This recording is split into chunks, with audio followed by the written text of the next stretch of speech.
Just a while ago, I was doing some exercise like Tai Chi and yoga, and I felt what's inside is amazing. All the energy, sensation inside. And looking outside, you see the amazing clouds formation. Some are big, some are small, some are high, some are low. And then quiet ocean, and the changing the color of the sky. We developed the system of counting. Again, before the time, maybe there was number one, number two, number three. So it's logical to communicate, it makes sense. But the subjective experience of life is beyond time. It's the continuation of moment to moment process of what's happening. And time appeared to make sense of it if you communicate. But if you don't need to communicate it, you're like an animal, the bird or dog or cat. Time flows. And for the sake of discussion, if you live like a dog or the cat or the bird, what would the world be without time? In the sense that we think of time. In their mind, there's, let me call it image time. That's an interesting subject. Not the time that is defined by certain law, some frequency vibration of certain quartz or whatever, the beginning of the time, so that you can standardize across and you have all the transaction happening, even to the level of the millisecond. But going back before the time, or outside of this time that we know, but if you are in the shoes of the dog or the cat or the bird, you have, I call it image time, because in the morning, from somewhere, people can come, and as much as you feel hungry, there's the food. So you eat the food, and then at a certain time you feel it. It's sleepy time, so you go to sleep. So it's very subjective experience of what's going on within yourself, not determined by the time that we know. So the time as we develop is beneficial for the communication and the planning and meeting people at a certain point and so on and so forth. But the thought may be like this, that according to the time we have and all the books we've written, books we've read, you may think that age 72 or 80, what you want to do and how the life should be or could be. So you can develop some picture of or the scenario of what to happen in your vision. And it could be interesting to have some vision as you get older or whatever, without defining what age. But if you reduce back to the daily event, we may have time to eat dinner, we may have time to watch TV, we may have time to go to sleep, according to what you watch on TV and what time it ends. But subjectively, you have the sense of sleepiness or hungriness as much as a dog and cat may have. So you can just go with that without the concept of time. So if you throw away the concept of the time that we know from the watch and all that,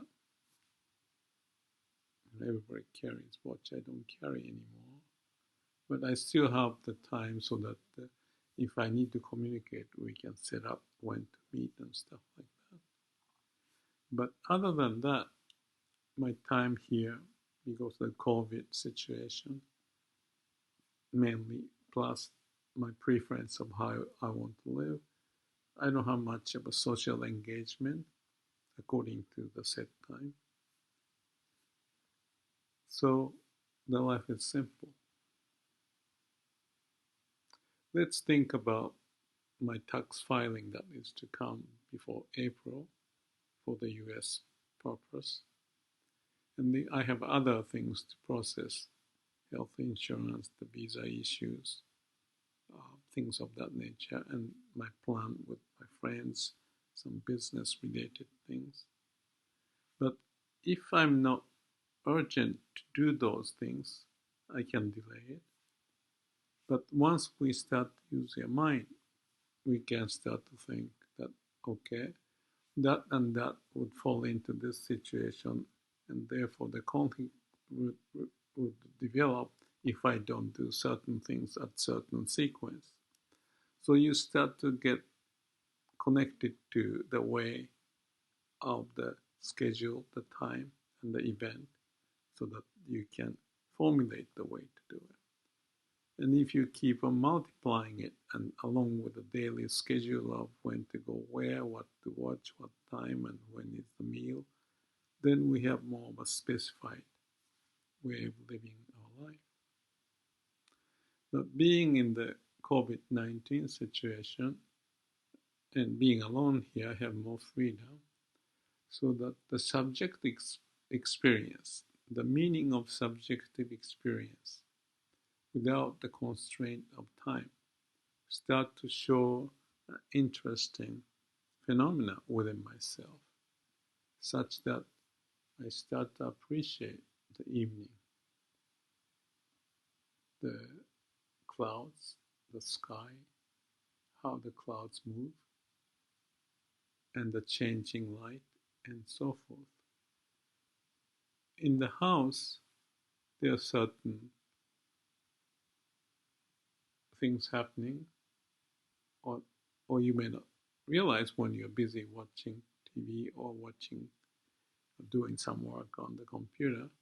But if you have that space, as if a dog is sitting in the room or the cat, doesn't matter, then their experience is nothing to do with those conceptual part of life that we have in our mind. So in concept, we can envision our lives to be so and so, and accordingly we can develop some scenario. But the question I have had for a long, long time is about Zen and the way to live in the nature, the natural way. So as much as I start to study Zen when I was 20 years old, 25, so on and so forth, I intuitively felt all what the Zen is pointing, or awakened state may be pointing, is to let go of the mind, which of course include the concept of time and the space and what to do and all the cause and effect situation. But throw those away, but live like animals, purely without mind. So the question I had when I was young is that, what's the point of living without the mind? Because mind is beneficial, useful, but if you let go of the mind and live like nature, you are nothing different from the cats and dogs and the bird, or insect, or lettuce, whatever the case may be. So that disturbed me. If I have the faculty of the brain, why should I try to do it? But as I explain the evening scenery, what's happening, and I like to call it, it's awakening. It's alertness of what's happening, surrounding you, not in your mind, in concept, and what you have, and how your life corresponds to some of the visions you had. None of that. Away from that, but just to accept or perceive everything, sensory mechanism is activated, fully engaged to what's happening outside and inside. When that happens, as I try to explain, when I did the Tai Chi and on, I felt the full energy was passing through my body, vibrating.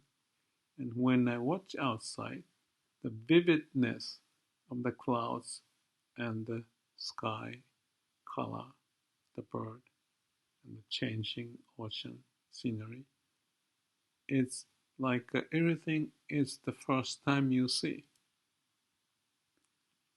That, to me, is awakening.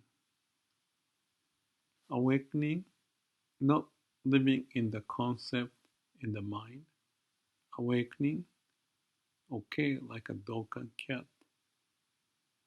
But if I have the shift of consciousness related to the mind, if that's the whole of the consciousness, and compared to this awakened state, if I call that, or baby state, or the cat state, or dog state, or the bird state of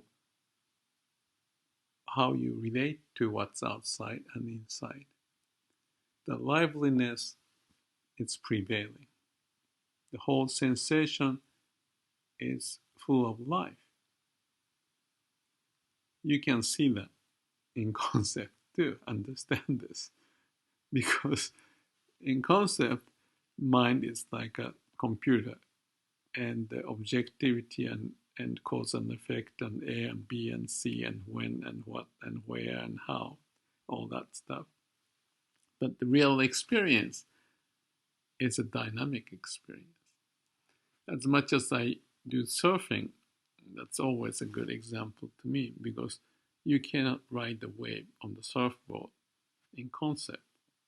It's too late. You cannot process. You have to have the whole sensory mechanism activated to what's going on and then make the intuitive decision. So you have this, not the time in the sense of the clock time, but image time, the sequence of event and about when to do what. And that's the most important part. You maybe really need to be connected to the ground level on this case, in this case, the ocean, wave on top of the ocean, to sense it, the whole experience of it, and make the move.